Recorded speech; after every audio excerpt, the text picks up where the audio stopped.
Welcome. So in this video, we are going to have a look at some of the preprocessor directives and also have a look at the steps that your source code goes through when you compile and run your code. So when you try to write a code and run that, then there are a number of things that happen in the background. So you have your source code, right? And you have your header file. So this could be your main.cpp, and then you have the header file. So this is the IOStream, CMath, and the other libraries that we use. Now I have a simple code over here. I just have a main function, no hash include, nothing. There's nothing in the body of the code. And if I click on this play button, you will see that the code compiles and we have this screen that does nothing basically. So when I run this code, right, this is going to produce an exe file, right? It says there is this file demo.exe that is created in my project folder. So if I open my project folder, right, this is where my project is stored. The name of my project is demo.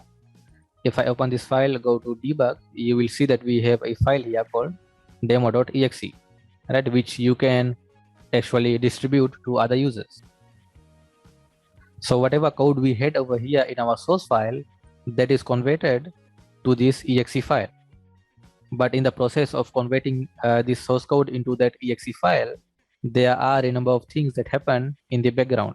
So you have your source code, right? And then before the compilation actually happens, there is something else that comes in between, that is called the preprocessor, right? The preprocessor takes your source code, which is this code, and it looks for all the lines that starts with a hash symbol. So that includes the hash include, hash define, and so on, right? We'll have a look at some more in a while.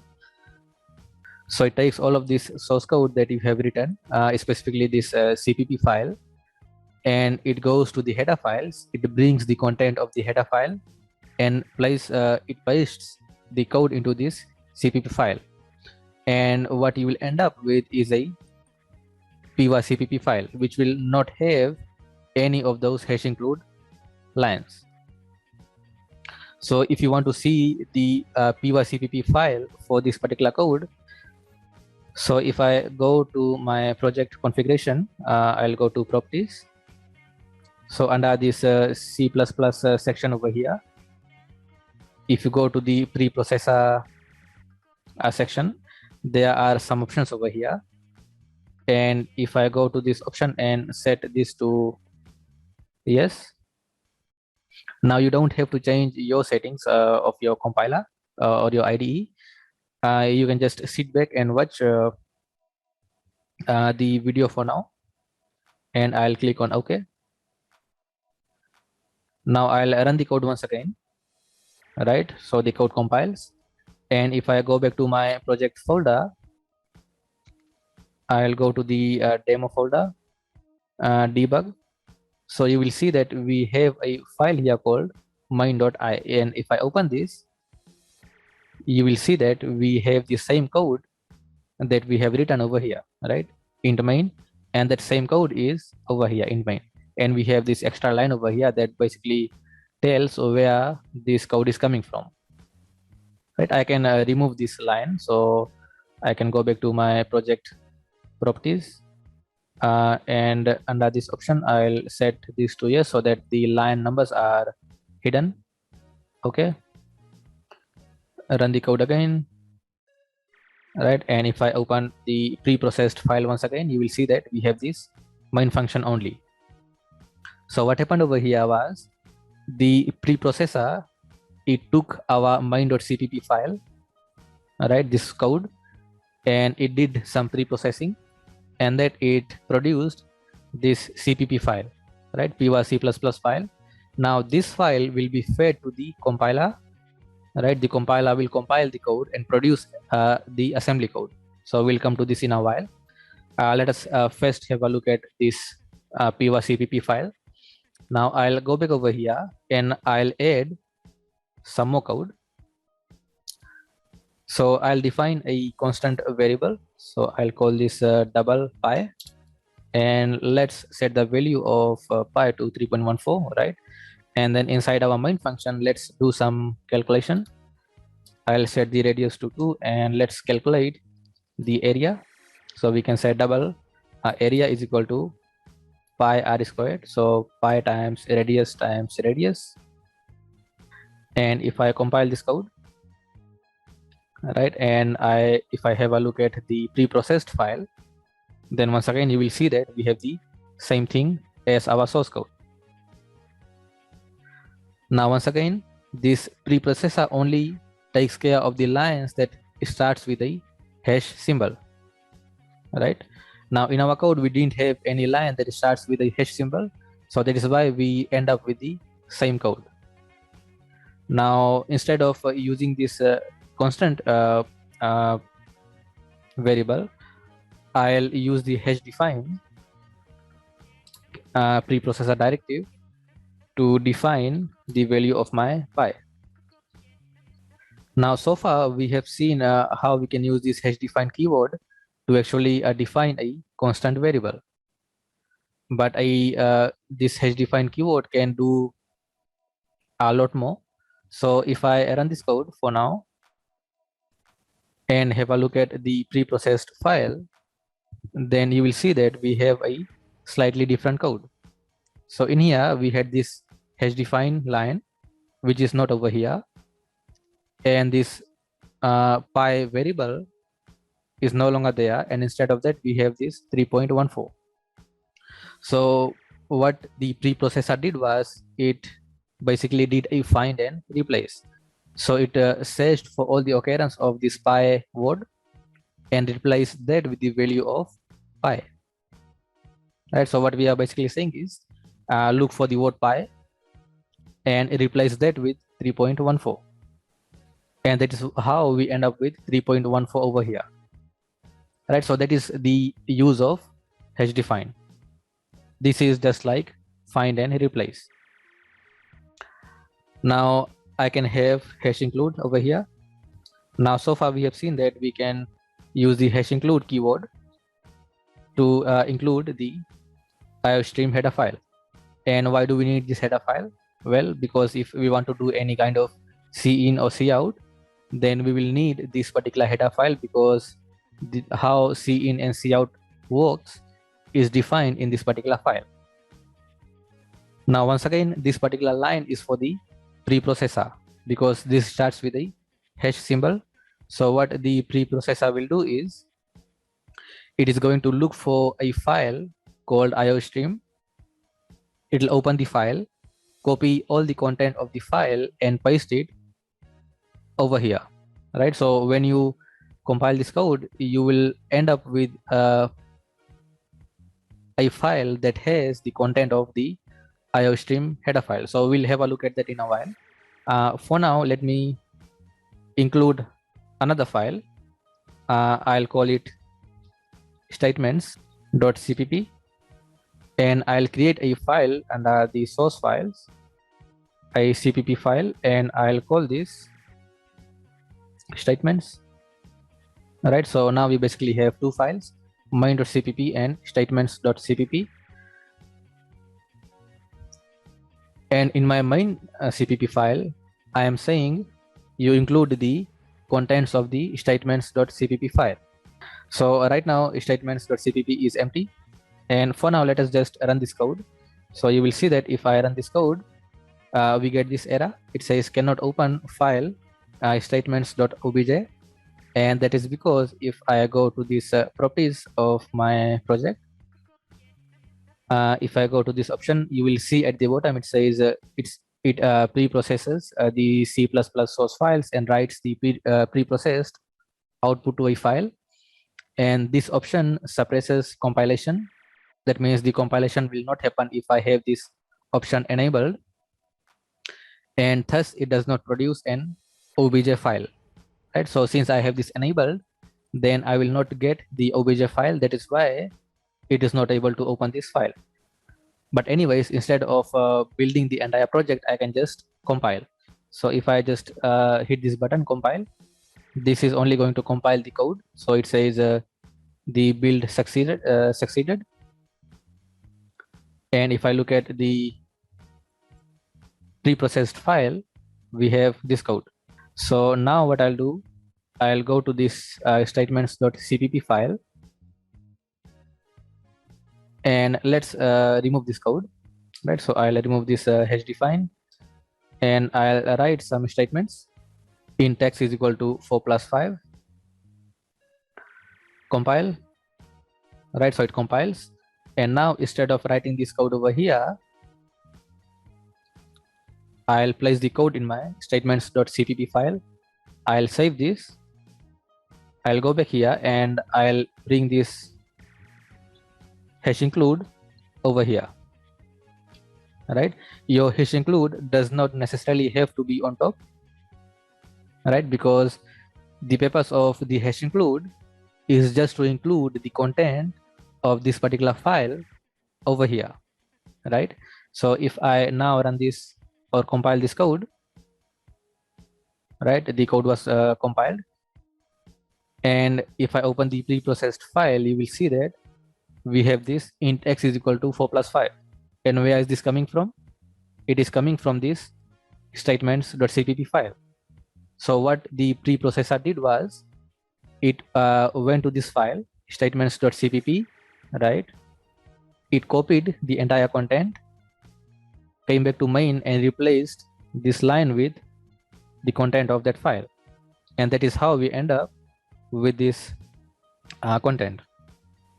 So the purpose of the hash include is just to copy and paste the content of that file wherever that hash include keyword is, right? So in case of IOStream, so I'll change it back to, let's say, x is equal to 4 plus 5, right? I can remove this file now. Now over here I will include IOStream, and let's do some cout. So I'll also write namespace std, and let's try to cout x.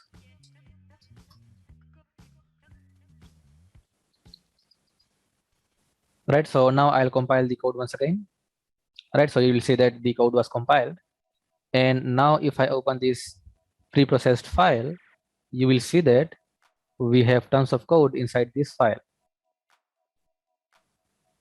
If I scroll down right at the bottom, you will see that this preprocessed file has around 54,000 lines of code, and this is the code that we have written. So where is this other code coming from? This is coming from this file called IOStream. So there is a file called IOStream in your computer, and you will find this file in the installation directory of your IDE. So if I open the directory of my Visual Studio, alright, so this is where my VS is installed. If I open this 2019 community VC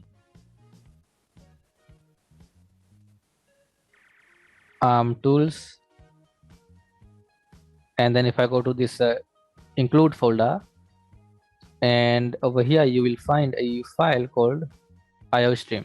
Alright, so if I open this file, you will see that this file has something written over here. Alright, so what the preprocessor does is it copies this entire code into this file over here. Now in here you will see that there is a few lines, there's around 60, but if you look at this file, there is some hash include as well. So the preprocessor will again go to the file called IOStream and include the content of that file as well. So there's a file called IOStream. So if I search for the file IOStream, right, this is the file. Open the file. So once again it is going to copy the entire content of this file and paste it in this file. So this file has around 1000 lines, but this also has intent some include as well. So once again it will include the content of this particular file. So the preprocessor goes kind of in a hierarchical fashion, and it includes the content of every file that comes with this hash include, right? And that is how we end up with this huge piece of code. Now in this file you will not find any hash include, right? Because this is a py-cpp file. You will not find any hash include file over here. Now why do we have all of this? Now just because we are using the cin and cout over here, right? This particular keyword requires all of this code to actually execute. So just imagine us having to write all of this code to just print something on our screen. But with the use of that hash include keyword, we can just include the content of that file into our code, which is written by someone else, right? So that is the purpose of hash include. Hash include, it just does copy and paste. Hash define does find and replace, right? You can think of that in that way. So now I'll change my compiler settings back to what it was. So I'll set this to no, so that we don't get the preprocessed file, because now we want to run the code. So with this option we will not be able to run, at least with the settings. Okay, so if I compile and run the code now, right, the code compiles and runs and we get value 9, right, which is 4 plus 5. Now what if I include this statement twice? All right, so I have hash include iostream and iostream twice. So what do you think will happen if I try to compile and run this code? Well, the code compiles and runs, right? It doesn't matter how many times I include this, the code still compiles and runs. And that is because these files have some preprocessor directives which says if this file has been included once, then you don't include it once again. That is why we are able to run this code. Now I'll remove all of this, right? And let's try that with the custom file that we have made. So hash include statements.cpp. So if I run this code, right, it compiles and runs. Now what if I include this once again? So do you think this will compile? Well, let's see. So when I run this, well, we get a error. It says X redefinition, multiple initialization, and this is a compiler error because the compiler is not able to compile this code. Right, you can see C written over here, which means it's a compiler error.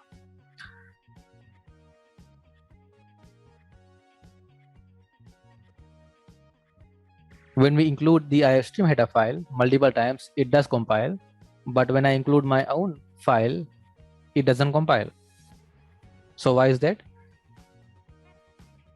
And that is because the iostream header files, they have in them some more preprocessor directives, which basically tells if the file has been included once, then you don't include it once again.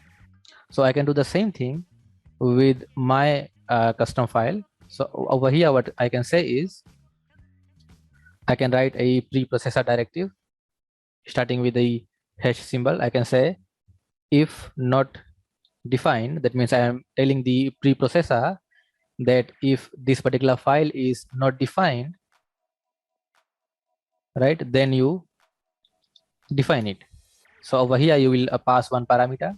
Now you have seen that with hash define we give another value. So we will say if not defined, I can say statements. Now this name can be anything, right? Usually we give the name the same as the file name, which is statements. So if I'm saying if not defined statements, then you define it. And at the end I will have to say end if. Now if I just take this in a single line, then this might make more sense, because we have seen previously that we had written pi and then followed by the value. So we have some name and then the value, and I have the same thing over here. I have the name and then I have the value. but in this case the value is the entire file, and I can have more code over here, right? It doesn't matter how many lines of code are there, it is still going to define or treat this code as part of this define. All right, so I'll just remove all of this, and now I have a single line. So previously our code was not compiling, but if I compile it now, you will see that it does compile, because this time what happened, the preprocessor included this file once, right? But since there was this particular statement that says if it is defined already once, then you don't define it again. So we have looked at 3 or 4 preprocessor directives: hash include, hash define, if not defined, and if. Now all of this that we have seen is part of the preprocessor directive, right? All of this happens at the pre-processing stage. After this, when we get the py-cpp file, this is the file that your compiler compiles, right? Your compiler doesn't compile this file, right? It only compiles the py-cpp file. So when the code is compiled, we will get a assembly code. So now let us have a look at how the assembly code looks like. So once again, I'll make some changes to my properties. I will go to output files, and under the assembler output section, I will change the option to one of these. So let's just select assembly only listing, apply, and OK. Now when I compile this code, right, it compiles and runs. And if I look at the project folder, then you will see that over here we have this file called main.ism. So if I open this file, you will see that we get this code. So this is the assembly language, and this is the code that we have written in our C++, and this is the converted code into assembly language. Let me just make some more changes over here in my properties. I'll set this to assembly with source code. All right, and over here I will remove this, and I'll just try to do some calculation. So I will say 4 plus 5 so that our assembly code looks a bit simpler. All right, compile, and if I open the assembly code now, all right, so you will see that the line that we had, x is equal to 4 plus 5, for that particular statement, this is our assembly code, and this is the code that your CPU is going to execute. Well, after this, the code will be compiled or converted to machine language, machine code, but this is the code that your CPU will execute. All right, so we had this code in C++, and then after the assembler converted this code, this is what we get, right? The assembly language. So from our source code, we came to this py-cpp file. From there, the compiler compiled to this code to the assembly code, and then now this code will be converted to the machine code by the assembler. Now I will go back to my project settings, properties, and I will set this to assembly with machine code so that we can see the machine code which the assembler will produce, right? And I'll run this code. Right, go back to my project folder, and over here you will see this main.cod file. If I open this, now in here you have the assembly language as well as the machine code. So you will see that there are some numbers over here in hexadecimal, right? And this is the actual code that your CPU will execute. So whenever you compile and run your code, all of this actually happens in the background. So depending on the number of files or the CPP files you have in your code, this part will be repeated for each of the CPP files, right? The linker part will come later, this part will be performed for each of the CPP files. So if there are two files, then this part will be done for both of the files. Now, after this part has been done, what you will end up with is the object file, right? You will end up with this particular file, main.obj and statements.obj. So for each of the CPP files, you will get the obj file. So since in my case, I had two files, statements and main.cpp, right? This particular step was repeated for both of the files, and we end up with main and statements.obj. Now at this step, the linker comes in, right? What the linker will do is it is going to take each of these individual obj files, right? And it is going to somehow combine all of them together to form a exe file, right? And that is the file that you get over here, right? So this demo.exe is basically the combination of all of the single files that you have in your source code. So it is first pre-processed, then compiled, then assembled, and then linked into a single executable file, which you can actually distribute out to people to use. So that was all for this video. Thank you for watching.